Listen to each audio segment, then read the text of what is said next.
Welcome back with new video. Today our topic is capacitor. आज का हमारा topic capacitor से रिलेटेड है।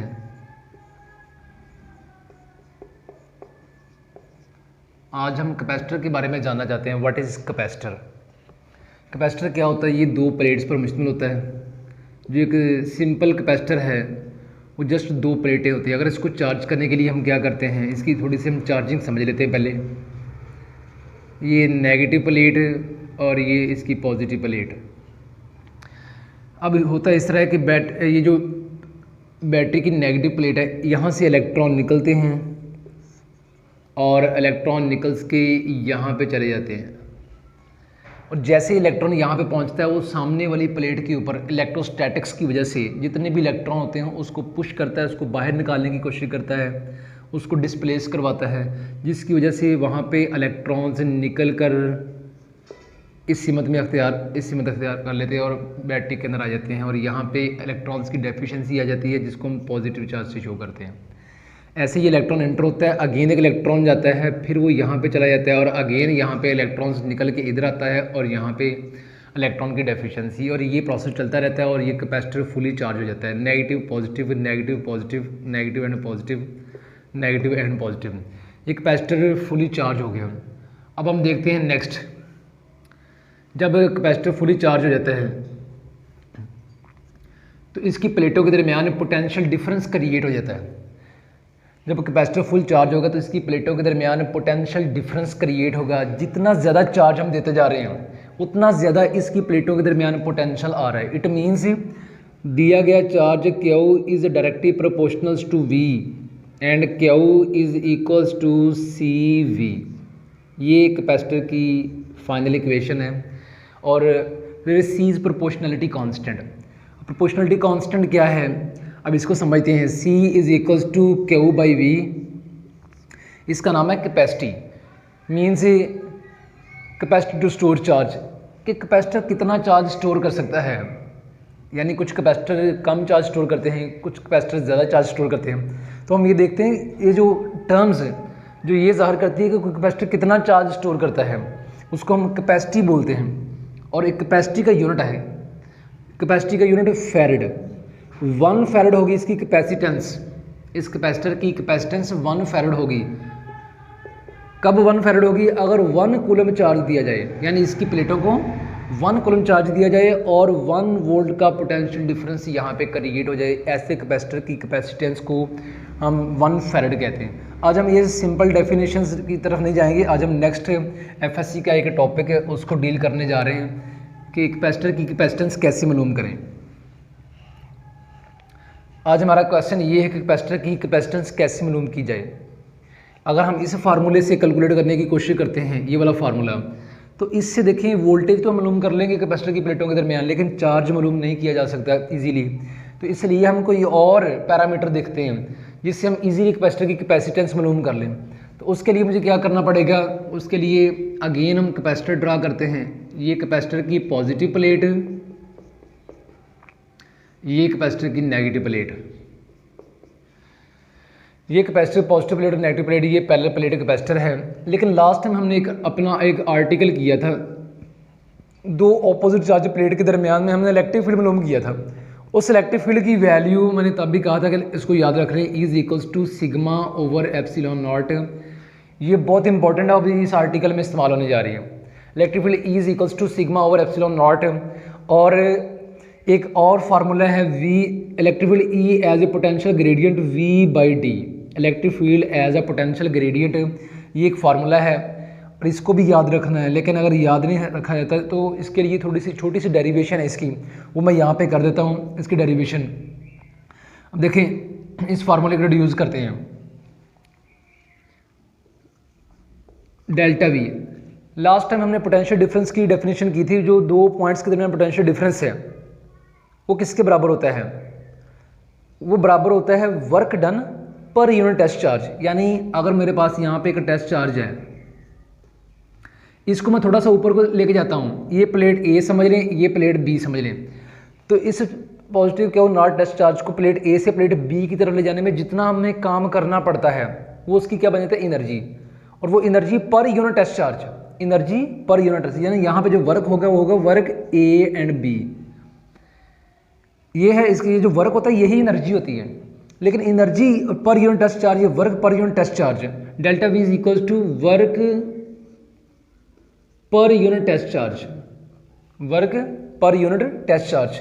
और अगर हम वर्क की वैल्यू पुट करें कि वर्क क्या होता है, वर्क होता है F E dot D S या डी आर, समझ लें F E dot D S, क्योंकि मैंने इसको थोड़ा सा डिस्टेंस से डी आर मूव करवाया या डी एस मूव करवाया, तो F E dot D R बटा क्यू नॉट, क्योंकि इलेक्ट्रिक फोर्स नीचे की तरफ अमल कर रही है, हम जो वर्क कर रहे हैं वो ऊपर की तरफ कर रहे हैं। इस चार्ज के ऊपर जो इलेक्ट्रिक फोर्स है एफ ई नीचे की तरफ अमल कर रही है, तो मैंने वर्क करवाना ऊपर की तरफ, माइनस एफ ई आएगा, यहाँ पे आएगा minus F E.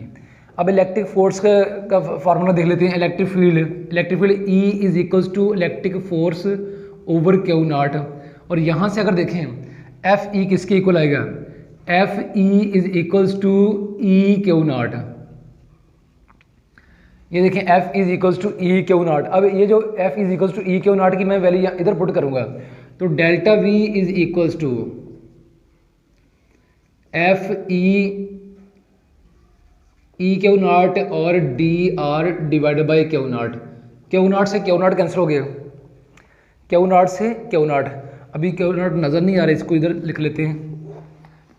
Delta V is equals to, ये माइनस लगा के यहाँ पे E Q naught D R divided by Q naught, Q naught से क्यू नॉट कैंसिल हो गया, तो delta V is equals to minus E D R, और ई हमने निकालना है, तो E is equals to minus delta V बटा डी आर, और इसको अगर हम सिंपल लिखें ई is equals to minus V बटा डी, डी आर को हम मुकम्मल लिख लेते हैं, मुकम्मल distance.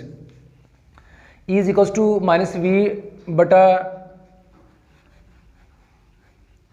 E is equals to minus V बटा डी। नेगेटिव साइन जस्ट उसकी डायरेक्शन को शो करता है कि इलेक्ट्रिक फील्ड उस सिमत में होगा जहाँ पे पोटेंशियल डिक्रीज हो रहा है, क्योंकि ये जो पोटेंशियल की वैल्यू है इलेक्ट्रिक फील्ड इस सिमत में है, इधर इलेक्ट्रिक फील्ड है, तो इधर को पोटेंशियल जो है वो डिक्रीज हो रहा है, ऊपर को पोटेंशियल इंक्रीज हो रहा है, तो इलेक्ट्रिक फील्ड ई की सिमत है टुवर्ड डिक्रीजिंग पोटेंशियल, तो इसलिए यहाँ पे नेगेटिव आया है। लेकिन इसलिए हम नेगेटिव को जस्ट उसके डायरेक्शन को शो करता है, उसकी ज़्यादा इंपॉर्टेंस नहीं है, इसलिए मैं इसको अरेज करता हूँ। ये ओके, आज का हमारा टॉपिक है ये इक्वेशन नंबर 1, ये equation number 2। Electric field capacitor की वजह से E is equals to sigma और एप्सिलॉन नॉट। इलेक्ट्रिक फील्ड की वैल्यू V बाई डी, दोनों को हम कंपेयर करते हैं, इधर हम करते हैं compare, V by D is equals to sigma over epsilon naught. अब सिग्मा देखें, हमने लास्ट टाइम अपने लेक्चर में पढ़ा था, सिग्मा क्या है, सरफेस चार्ज डेंसिटी।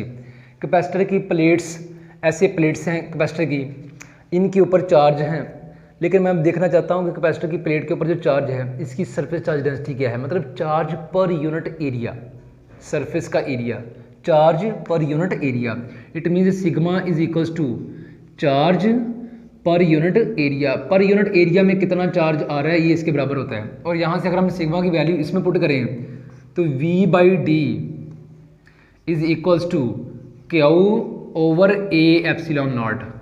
देखिए हम अपने पुराना जो आर्टिकल हमने किया था उसी से लेकर स्टार्ट किया हमने, यहाँ तक तो हमने ऑलरेडी पढ़ा हुआ था, और ये हमने छोटी क्लास में पहले पढ़ा हुआ है। हमने मैटर में ये पहले पढ़ा हुआ कैपेसिटेंस क्या होती है, फैराड क्या होता है, ये सिंपल इक्वेशन हमने पढ़ी हुई है, और ये हमने अपने पिछले लास्ट आर्टिकल में किया है। और ये मैंने अभी आप लोगों को बताया E is equals to V by D कैसे आता है। अब इन्हीं दोनों को इस्तेमाल करके मैं एक रिलेशन बनाना जा रहा हूँ, और रिलेशन मैंने C का रिलेशन बनाना है, लेकिन C में कुछ जो पैरामीटर आए हैं वो मेजरेबल हों। ऐसा ना हो कि जैसे Q आया है ये मेजरेबल नहीं है, इसको मेजर करने के लिए थोड़ा टफ काम है, लेकिन ईजिली मेजरेबल हों। तो अब देखें, इसी के लिए मैंने इस E को और इस E को दोनों को कंपेयर कर रहा हूँ। तो sigma is equals to Q over A epsilon naught. अब यहाँ पे देखिए C is equals to Q by V है, तो देखिए क्यू बाई वी में लिख लेता हूँ पहले इसमें से, ये जो पूरी क्वेश्चन बनी इसमें से मैं क्यू बाई वी लिख रहा हूँ, ये क्यू, ये वी नीचे आ जाएगा, तो यहाँ से हमारे पास आएगा ए एप्सिलॉन नॉट बटा D is equals to Q by V. देखिए ये जो क्यू बाई वी आया है ये किसके इक्वल आएगा, C. Automatically A epsilon naught over D is equals to C आएगा।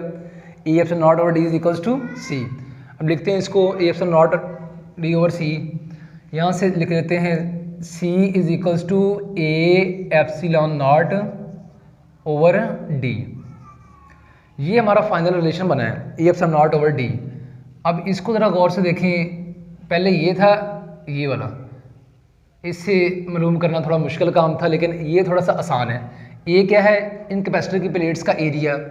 डी क्या है, इनके दरमियान वाला डिस्टेंस, ये डी है, ये वाला दरमियान वाला सेपरेशंस। और इसके बाद एप्सिलॉन नॉट क्या है, एप्सिलॉन नॉट कांस्टेंट वैल्यू है। एप्सिलॉन नॉट क्या है, कांस्टेंट है, इसकी वैल्यू फिक्स होती है। तो इट मीन्स अगर हमें एरिया पता हो और दरमियान में सेपरेशन का पता हो, हम कैपेसिटेंस इजीली निकाल सकते हैं। अब यही फार्मूला हमें एक और स्टेप करने पे मजबूर कर रहा है, वो क्या है, capacitance depend upon area, separations and medium. ये मीडियम को रिप्रेजेंट करता है, ये मीडियम है, मीडियम को रिप्रेजेंट कर रहा है। इट मीन्स मीडियम पे डिपेंड करता है, कैपेसिटेंस मीडियम पे डिपेंड करती है। अब देखते हैं कि कैपेसिटेंस मीडियम रखने से, कैपेसिटर की दो प्लेटों के दरमियान मीडियम रखने से क्या कैपेसिटेंस बढ़ती है या कम होती है। हमारा क्वेश्चन ये है। इसके लिए हम क्या करेंगे, हम यहाँ पे मीडियम प्लेस करते हैं। इसको ख़त्म करें, ये जो इक्वेशन मैंने लिखी इसको साइड पे निकाल के लिख लेते हैं। ओके, देखें मैंने यहाँ पे एक मीडियम प्लेस कर दिया है, ये लें, इसके दरमियान में मैंने मीडियम रख दिया। अब ये जो मीडियम मैंने रखा है डाइलेक्ट्रिक, कैपेसिटर की दो प्लेट्स के दरमियान जो इंसुलेटर हम मटेरियल रखते हैं उसको हम डाइलेक्ट्रिक बोलते हैं। अब ये जो मैंने डाइलेक्ट्रिक रखा है, क्या डाइलेक्ट्रिक रखने से कैपेसिटर की कैपेसिटेंस या चार्ज स्टोर करने की सलाहियत इसकी बढ़ी या कम हुई। अब मेरा क्वेश्चन ये है, क्योंकि मुझे कैपेसिटेंस का जो फार्मूला है उसने बताया कि कैपेसिटेंस मीडियम पे डिपेंड करती है। अब मैं देखना चाहता हूँ क्या मीडियम प्लेस करने से कैपेसिटेंस बढ़ती है या कम होती है। हमारा क्वेश्चन ये, इसके लिए वो जो इक्वेशन अभी मैंने अरेंज की है उसको इधर लिख लेते हैं। E is equals to sigma over epsilon naught, equation number 1। अभी इसको रेज करें, एक छोटी सी डिस्कशन करते हैं पोलराइजेशन के ऊपर पहले, उसके बाद आते हैं मेन टॉपिक पे। पोलराइजेशन क्या होती है, मज़े का टॉपिक है पोलराइजेशन भी। ये देखिए मेरे पास एक स्फीयर है, इसके ऊपर पॉजिटिव और नेगेटिव चार्ज यूनिफॉर्मली डिस्ट्रीब्यूटेड है, यानी नेगेटिव भी है पॉजिटिव भी है और ये यूनिफॉर्म डिस्ट्रीब्यूटेड है। इसके ऊपर नेट चार्ज 0 है। लेकिन अगर मैं इसके पास एक पॉजिटिव रॉड लेके आता हूँ तो तमाम के तमाम नेगेटिव इधर आ जाएंगे, पॉजिटिव दूसरी साइड पे चले जाते हैं। तो ये पहले था इंसुलेटर। अब देखिए यहाँ पे इसके अंदर यहाँ पे नेगेटिव पोल बन गया और इधर पॉजिटिव पोल बन गया।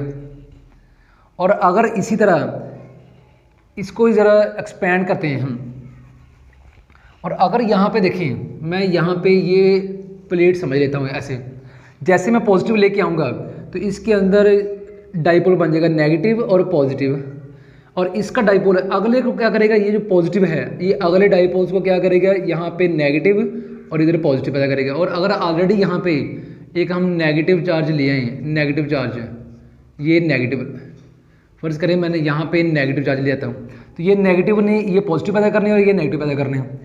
तो एक साइड पे पॉजिटिव आ गया, एक साइड पे नेगेटिव आ गया।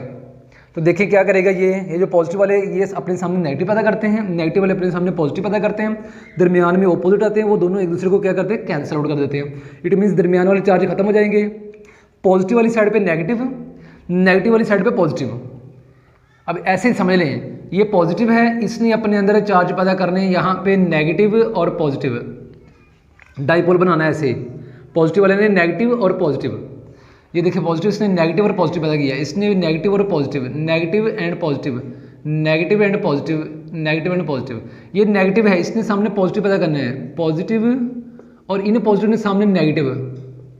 तो दरमियान वाले देखें पॉजिटिव नेगेटिव ख़त्म हो जाएंगे, ये वाले दरमियान वाले चार्जेस आपस में न्यूट्रलाइज कर लेंगे एक दूसरे को, और हमारे पास सिर्फ और सिर्फ जो डाइलेक्ट्रिक होता है उसकी सरफेस के ऊपर चार्ज रहते हैं, उसके अंदर चार्ज नहीं आते हैं। ये क्लियर हो गया।